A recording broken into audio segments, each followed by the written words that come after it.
Breaking news, Brett Kavanaugh has received enough votes to get the recommendation of the Judiciary Committee and send his confirmation to a full vote in the Senate. So Jeff Flake was the swing vote out of the 11 senators on the committee. It's majority Republican, obviously. That means that Jeff Flake, a Republican who has absolutely zero stake in this because he is not seeking another term, made the active choice to vote for a man accused of incredibly credible accusations, covering a young girl's mouth with his friend and forcing himself on her.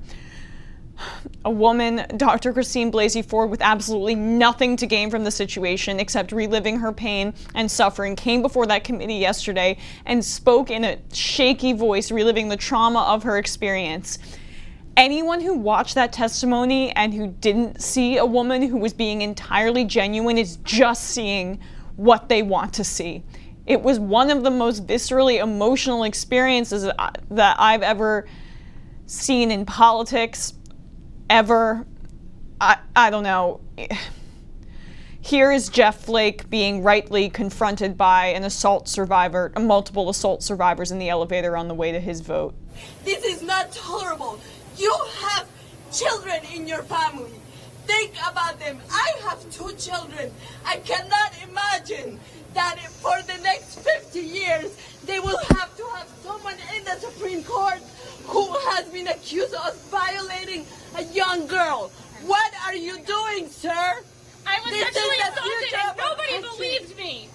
I didn't tell anyone, and you're telling all women that they don't matter, that they should just stay quiet because if they tell you what happened to them, you're going to ignore them.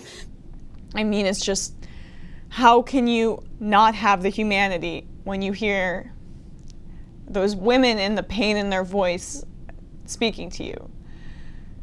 To recap, Ford's therapist notes from 2012 corroborate her claim. She was having an argument with her husband about remodeling her home because she was insisting on putting a second front door in their home. Her husband couldn't understand why, obviously, and he pleaded with her, and then she finally broke down to a therapist about her experience. Those notes from 2012 implicate Kavanaugh, and she says she's 100% sure that it was him. And she sounded as credible as possible. Zero missteps, despite the Republican lawyers' attempts to make her look faulty by bringing up, her fear of flying.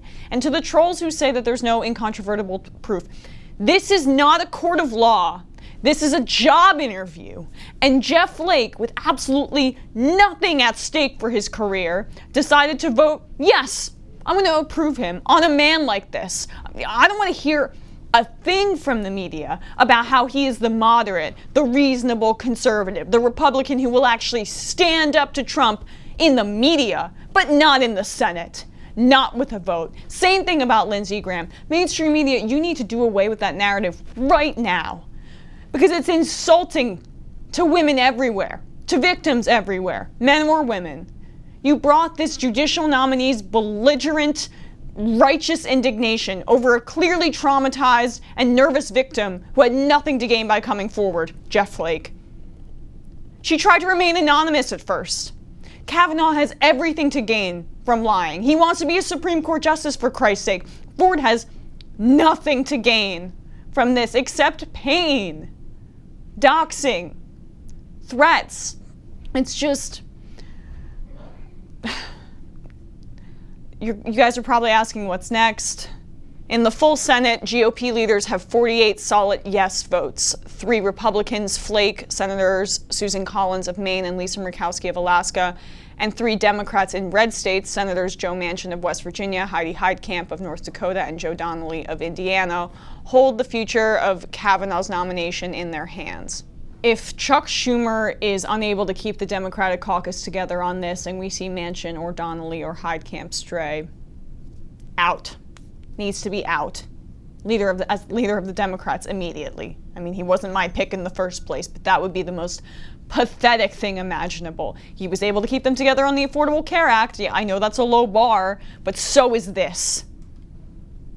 And Republicans are well beneath that bar. I think he'll be able to keep them together. I'm cautiously optimistic there, but we need 3 of Republicans to vote no. Flake said he was going to support him. Not sure if that means in just the committee or in the final vote as well. I have no idea about Collins and Murkowski, but God, if they vote yes, like, what was that joke that Michelle Wolf made at the White House Correspondents' Dinner? What's an Uncle Tom for women who disappoint other women? Yeah, that would be them. And every Republican senator that voted yes on this, but Collins and Murkowski still won't be enough, so there need to be 3 Republicans that stray. Speaking of women, only 23% of millennial women identify as Republican. I wonder why. I'm ashamed of my country today.